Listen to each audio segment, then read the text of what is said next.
Good evening. It is Monday, March 1st, 2021. It is 6:30 p.m. This is a Carney Board of Aldermen meeting. Call the meeting to order. Stand for the Pledge of Allegiance.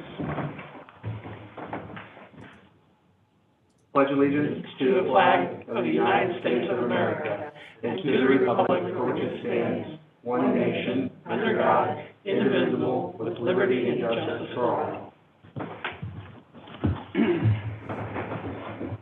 Shirley, have you had a chance to take roll? I have taken roll. Everybody is present, and you have a quorum.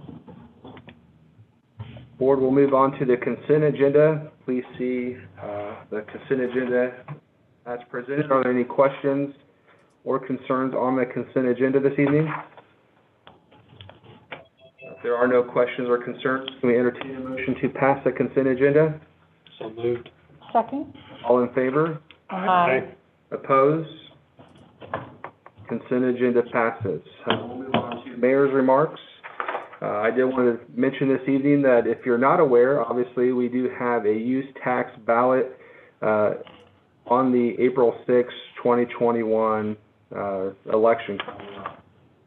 I have provided a general frequently asked question document that we're going to put on social media and provide to the local media outlets.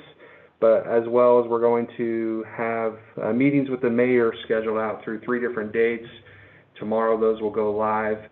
Those are Thursday, March 4th at 6:30 p.m., Thursday, March 18th at 6:30 p.m., and Thursday, April 1st at 1 p.m. The citizens of Excelsior Springs, Liberty, Smithville, Platte City, to name a few of our neighboring cities, have all supported their city and government and have adopted the use tax. The city of Carney, as I mentioned, did place the initiative on the ballot, and I'm hoping that those meetings will be able to provide more information to our residents and give you the opportunity to ask questions and make sure you understand the purpose. So, like I said, look on social media and the paper for more information, and I invite all the citizens to join me and bring their questions about the use tax or any other city issue you may be facing to those meetings.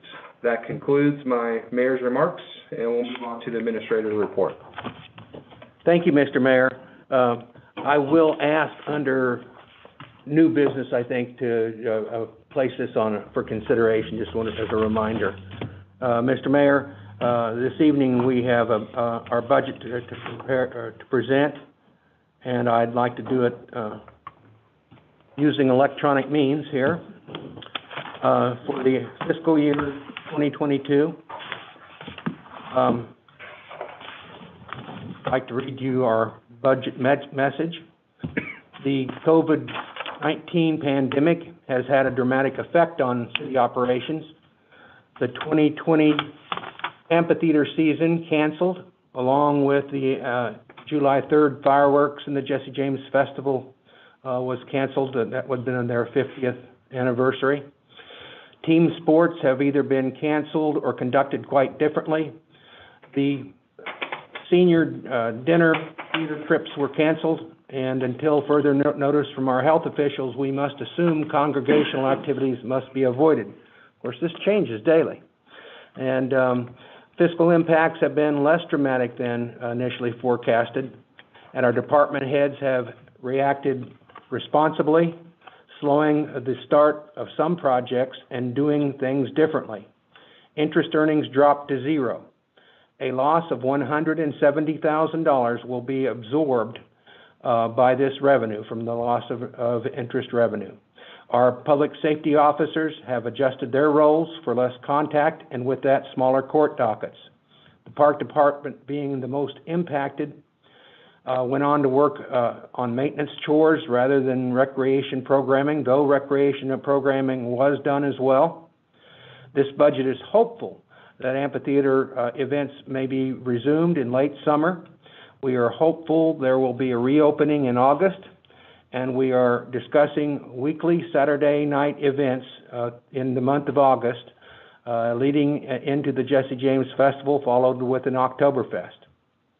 Capital improvements undertaken in fiscal years 2020 and 2021 have been completed or near complete, and that includes the new basement squad room and equipment, which was completed in 2020. The West Side Booster Pump Station is completed, and it was done in 2020. The Lions Spray Park and redevelopment is under construction and is a large feature of this budget. The sidewalk was completed. 19th Street sidewalk at Brookhaven, for the Brookhaven connection, was completed. And the North Grove water main replacement is now under construction, and they're up here working right now. 8th and 9th water main replacements are under contract and a part of this budget. The most significant planned expenditure for this budget is the 19th and I-35 interchange. Replacement of the backhoe is shared between the street and water departments in this budget. One patrol car replacement is budgeted in the police budget. A new pickup is proposed to be purchased for the water and sewer department to replace an aging vehicle. That will be also shared between the street and water department. A finance director position is proposed to be shared between the city hall budget and the water department, which is proposed with this budget and is similarly done with the utilities and streets director position. This budget proposes a 3% salary increase for employees and step increases to those eligible.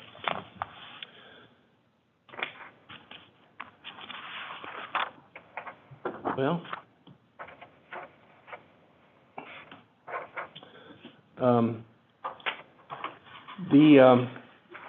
this budget assumes a 6% growth over fiscal 21 collections for property tax to be factored in on new construction. It is a reassessment year, so 6% may sound high, but actually in 2019 it was 11%. And if you can look back at the odd years, and that wouldn't necessarily be an abnormal number. Our sales taxes are estimated at a 2% increase over last year's budget, and calculated for this budget.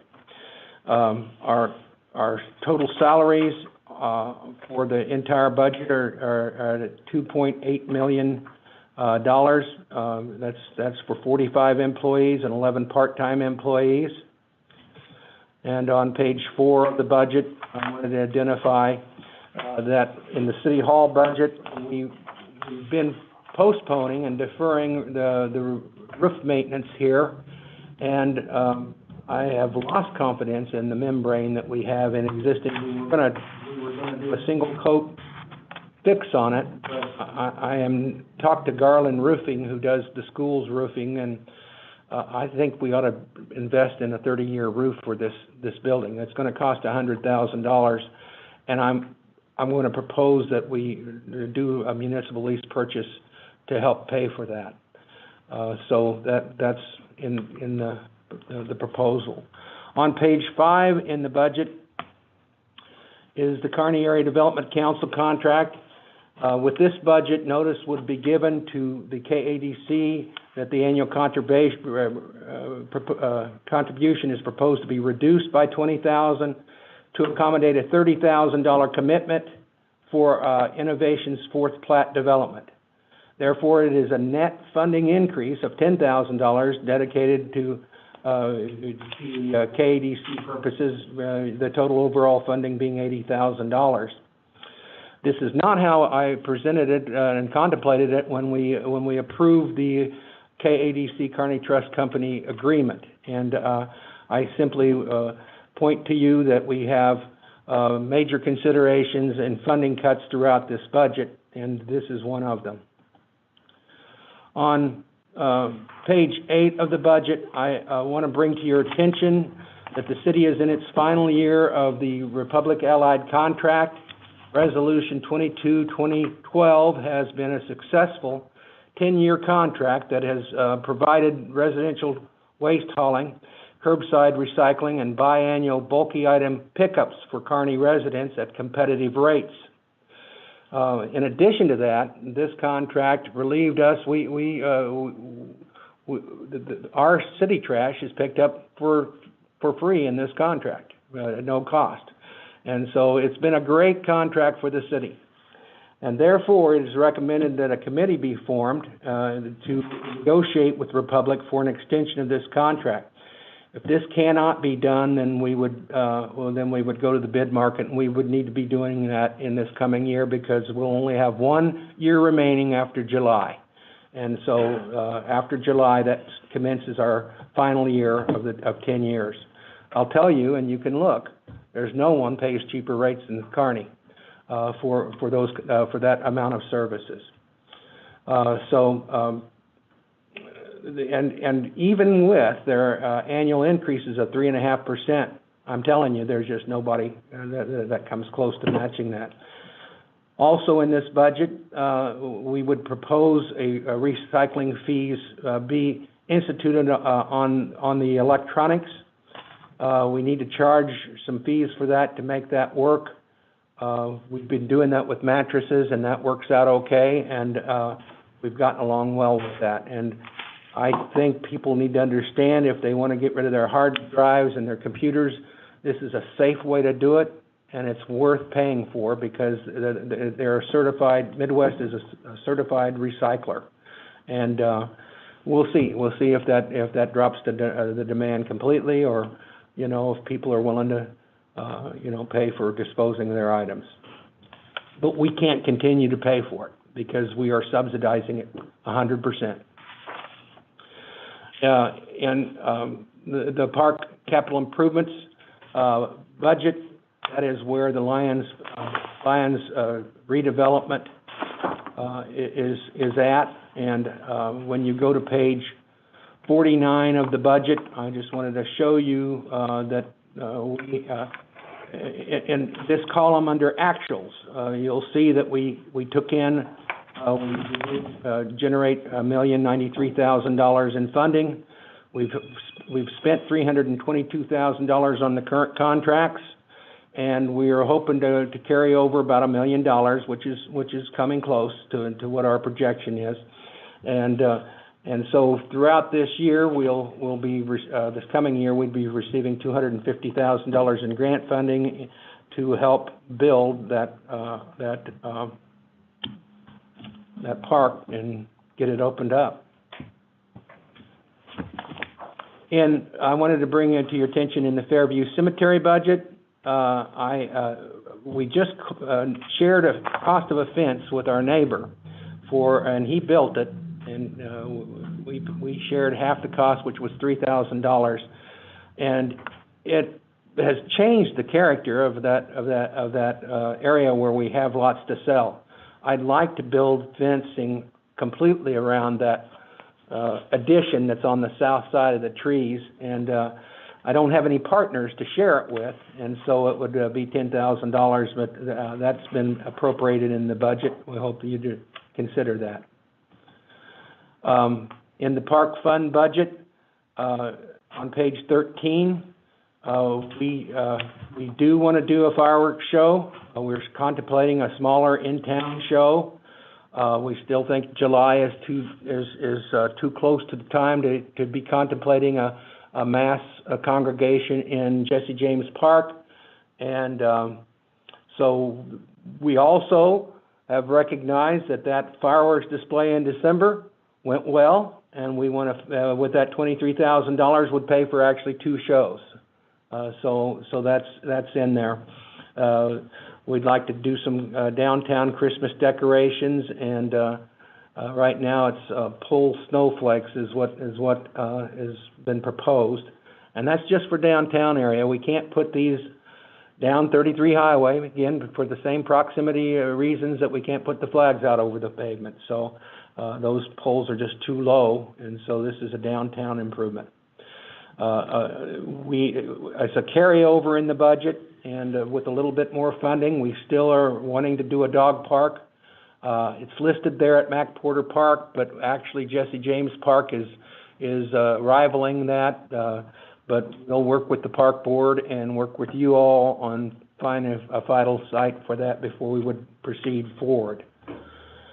On page 14 of the budget, the park special projects, we have a very tailored, sized down expectation for revenue of half of the expense, $20,000 for revenue, and we would expect to pay somewhere around $40,000 for entertainment.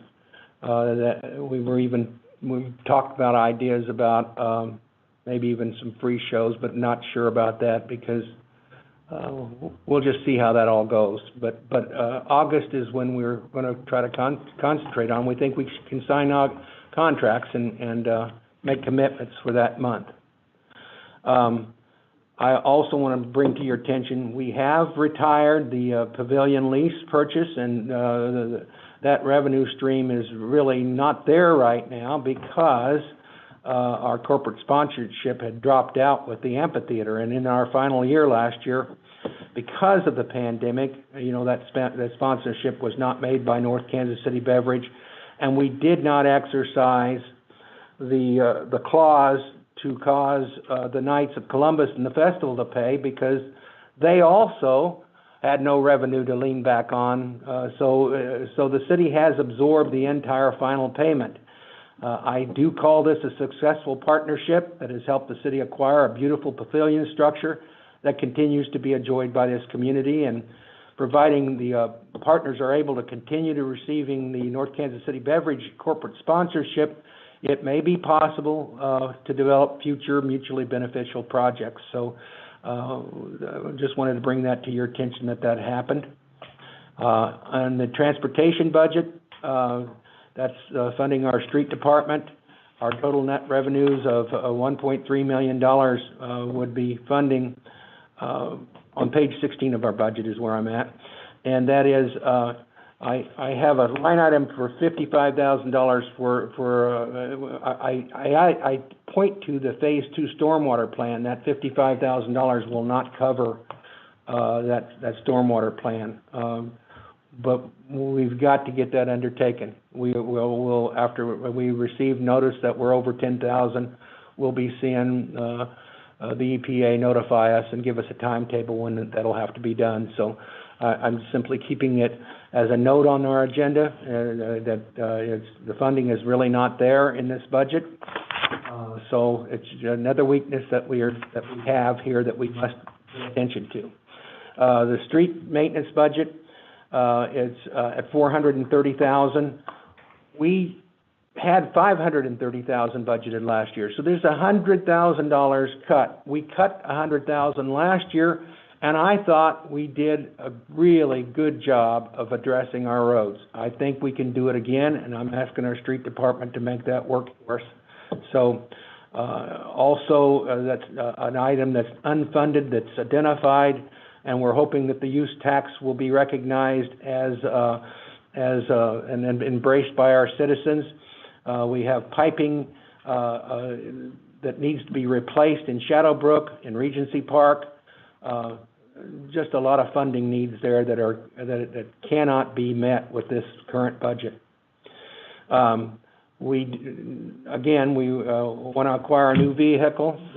We're replacing a 2001 truck, and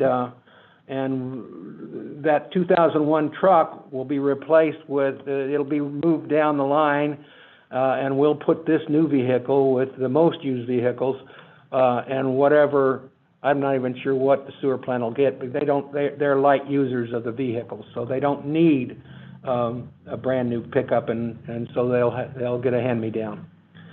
And again, the backhoe is being shared between the water and the sewer departments.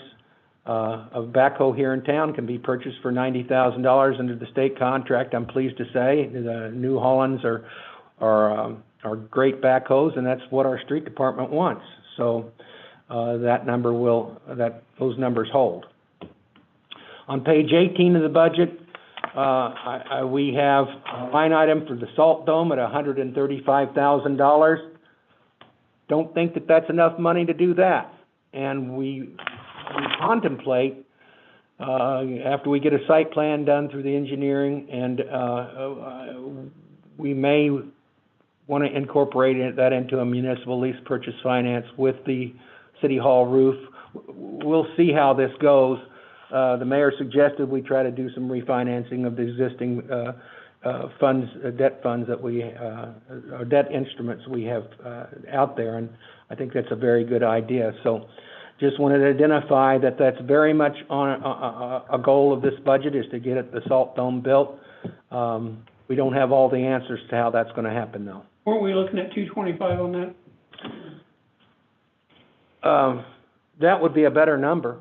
I've never had that much budgeted. I think it was 75,000. Yeah, Jay was saying it was gonna take 225 to build that? I have no doubt of that. I'm actually of the opinion, if we want to build a 750 to 1,000 ton facility is what we'd like to have.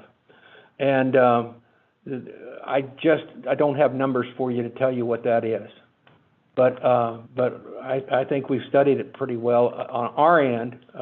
We want to bring in our engineers and look at the site plan. We'd like to put it immediately behind the kind of what I call the earth contact part of a building that's used at the street barn. It'd be right behind that, and there'd be a lot of leveling and whatnot to be done to grade that out. But that appears to be our favorite site, trying to keep things all together. Isn't that where the washout is for the street sweeper?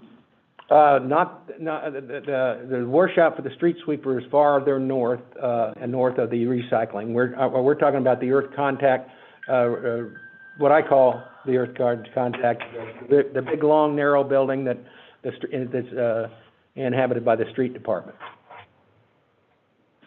Back So to the field. Yeah. Gotcha. So anyway, we've upped it from 75,000 to 135,000, but we know that's still not the number. But that's as much as I could get to it. In the water and sewer department, we do propose a 2% water increase along with a 3% sewer rate increase to be proposed to be implemented. This is on page 19 of the budget. For an average 5,000 gallon water bill, that is a total $5 increase, which we think is a reasonable course of action. We do want to fund $400,000 worth of collection sewer maintenance improvements. We've gotten a quote from actually it was Kissick Construction to do some relining of sewer lines in 3 very important areas. On Carney Manor, that sort of runs from 92 Highway, parallel with Marguerite Street, down to 9th Street, I think. And then Geneva Street, that sewer is in terrible condition and needs to be relined.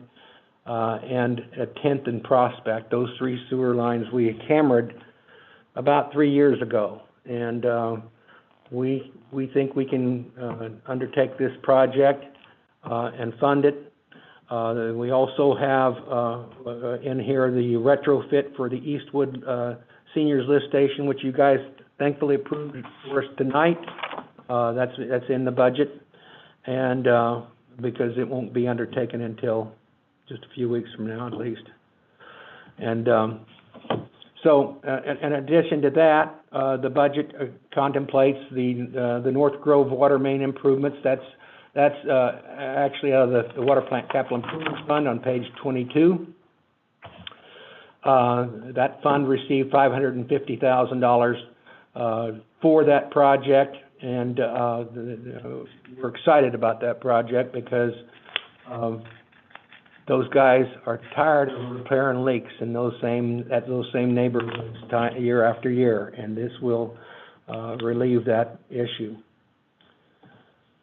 On page 25 of the budget, under highway construction is the I-35 and 19th Street interchange, and during the fiscal 2021, last year, the second bond issue was completed, and the full amount of the city's authorization was issued. And we have funding available for the Nation Road roundabout in $3.1 million. Still have some money for water, right-of-way and utility relocation that we hope we don't have to use. And we have $2 million contingency on the I-35 over and above what has been projected and provided to MoDOT. And also in fund number 29, we have a line item for wayfinding signs. It's continued at the same $50,000 it was last year. That's a non-replenishing, that's sort of the remainder of the amount of money that was spent to build Watson Drive. And so there's $80,000 in the account. We're budgeting $50,000 for the wayfinding sign. On page 32 of the budget, we have a page that is dedicated to identifying all the resolutions that you guys adopted in appropriating the $964,000 in CARES Act funds. And I'll take you over the line items on page 67 just to go over those with you briefly. Those monies were spent on this facility and the police station, the amount of $38,000. Reimbursement to the city for miscellaneous COVID expenses amounted to $26,824. That's computers and different things used in that. Intergovernmental aid is to the schools, the fire district, to Liberty Hospital, $458,000. The Carney Enrichment Council received $20,000 for a transportation bus.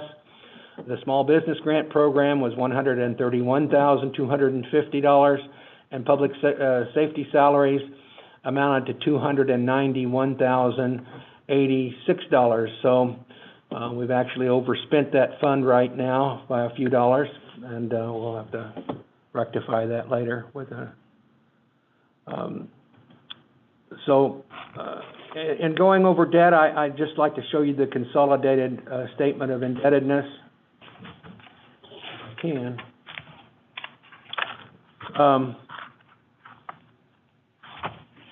This identifies the general obligation bonds, the revenue bonds, the lease purchase financing, all the different debt obligations of the city have been budgeted, and there's fund numbers here that identify where that debt is being paid from. In total, that's we have $31 million in about $31.5 million in governmental debt, and $10.5 million in business type debt, which is the water and sewer fund. So this year we're at $42 million in debt. Now, well, then you think that's a big number. Well, 20 million of it went out the door to the interstate. So we're all in on the interstate. This budget provides for repayment of $2.3 million of that debt, along with $1.2 million in interest, and so $3.6 million is being taken from this budget for debt. The final page, page 69 of the budget, just to give you an idea of what does this all mean. What do we have on hand? We have about $15 million in the bank. We're expecting revenues of $13.8 million. We're going to have net total expenditures of almost $21 million. And that should leave us a fund balance of just under $8 million throughout the fiscal year. So that is a brief overview of what I would show you if you were asking me, well, what are the highlights of this budget? I know they're all boring, but that's it. That's in pretty much in a nutshell what we've done. And again, I want to emphasize, we have, to assume $170,000 loss in interest revenues, and there's a lot of weaknesses that we identify with our budget that we can't accomplish. And but it is the best effort, and we ask you to take a look at it and consider it in a couple of weeks. Thank you for that report. It's always a hard task to manage the budget and get it to balance, and appreciate all your effort. And if anybody from the board has any questions between now and our next meeting, I believe it will be March 15, we'll ask the board the budget itself. If you have any questions, suggestions, any feedback, please get a hold of myself or Jim direct, and love to hear any thoughts. Mayor, I do have one question. I know that the Congress is still looking at perhaps putting more money out for cities, and if that would be the case and we would get some extra funds, do we have kind of a wish list of the things that we would want to put back in the budget? Do we have that priority list of those items? I wouldn't, I don't know if we have it in a straight priority. There are things that, obviously, just for example, that I think, items that were not fully funded, or things that were even dialed back this year, unfortunately, to get the budget to balance. $100,000 at street rear repairs. Instead of 2 police cars, that's 1, so that's another $35,000 plus equip costs. So there's several things like that was dialed back on the budget that, I think if the board would, if we were to come into some federal funding or some sort of, or revenues are way better than anticipated, then I would hope that the board would totally support being able to fund some of those items that we had to not only dial back on, but also, be able to fully fund our street repairs and stuff like that. Good question. I think it's a fair question, too. Does that answer your question? Yes, thank you. All right. Another item of your report? Mr. Mayor, we do have a spring bulky item pickup scheduled for March the 29th, the end of this month, the very end, through April the 1st, and those will be on their scheduled trash days of each neighborhood. So keep that in mind, mark your calendars. Concludes my report, Mr. Mayor. All right. There are no public requests or petitions this evening. We have no public hearings, no old business, but we are going to add an item under new business that you request. Thank you, Mr. Mayor. We do have before you a resolution that authorizes you to sign 2 quitclaim deeds. I believe the board had approved you to sign 2 deeds that were special warranty deeds. Yes. And this has changed, so these are identical, other than they've changed their nature from special warranty deeds to quitclaim deeds, and it's all about trying to get some title insurance for the underlying fee, and we're following the roadmap provided by Greg Thompson, who we trust implicitly, and he's telling us how to do it. So Are you just looking for a simple motion or approval? I am, if you'd like me to read the resolution. Please do. A resolution authorizing the mayor to sign quitclaim deeds for a portion of Watson Drive and 19th Street. Make a motion to approve. I second. All in favor? Aye. Opposed? Thank you, Mr. Mayor, appreciate it. There another? They're both under the same resolution. I'm saying, right. So that's thank you very much. All right, we'll move to Alderman discussion. Alderman Smith. I would like to express a sincere thank you on behalf of the Wine and Brew Fest for the consideration to hold it out at the Jesse James Park, the festival grounds there at the pavilion. Unfortunately, with things being so uncertain with COVID, at this time, the committee, the festival committee has opted to not host the Wine and Brew Fest. They will be concentrating their time, their energy, and their money on the Jesse James Festival this fall, with it being the 50th. They felt that that was the priority, and we are very hopeful that when September comes around, things are going much better with COVID. So again, a sincere thank you from that committee to the City of Carney.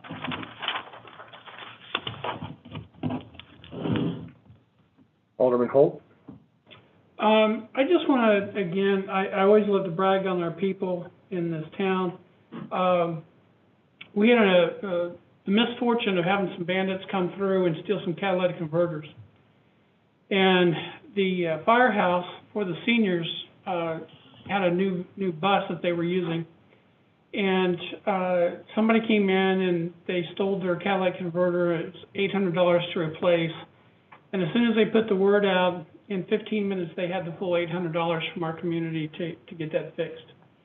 That speaks a lot about the people that's in this town and how they give. I know that eventually these people will be caught, and if it's like the track records in the past, when they catch them, they're going to find out that it's not Carney people stealing from Carney people. It'll probably be somebody from outside our community. But what makes it neat is our community, how much they'll rally around people and really give back to our seniors.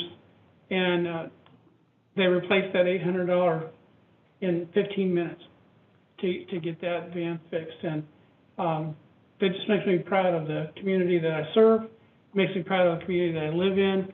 And it really breeds that same kind of care and givingness to the next generation that's in our town as well. So I'm very proud of our people. Thanks for sharing that. I'll add, I believe, our street utility superintendent and city administrator have also offered a secure area moving forward. Yep. So that will no longer be an issue. But thank you for that message. Alderman Levin? My main comment tonight is I'd like to encourage everyone to give lots of thought to the use tax. I'd like to remind everybody of the dates that the mayor talked about earlier about the meetings for the use tax. We just talked about budget constraints, and this is a method that is not going to be a double tax, but yet it's a method that we can recoup some of the money that's out there and help us on projects that currently are unfunded, and we just don't have the funds to do it. So this is a method to encourage everybody to think about the use tax. If you've got questions, I'd like to say feel free to reach out to any of the Board of Aldermen or the mayor. We'll be happy to talk to you about that. So, Alderman Barger? Well, just to add to that, you can't vote if you're not registered, and I believe the deadline is coming up pretty quickly. Off the top of my head, I think it's March 10th. So it would be great to see lots of people turn out for the election, and so make sure you're registered. It's easy enough to do. You can go out to Clay County website. I believe they have a link that will let you make sure that you're registered at your address. So I would just encourage everybody to double check that, make sure you're registered. If not, get registered and make sure you get to the polls in April. Great. That concludes Alderman discussion. Can we entertain a motion to adjourn the meeting? so moved. Second? Second.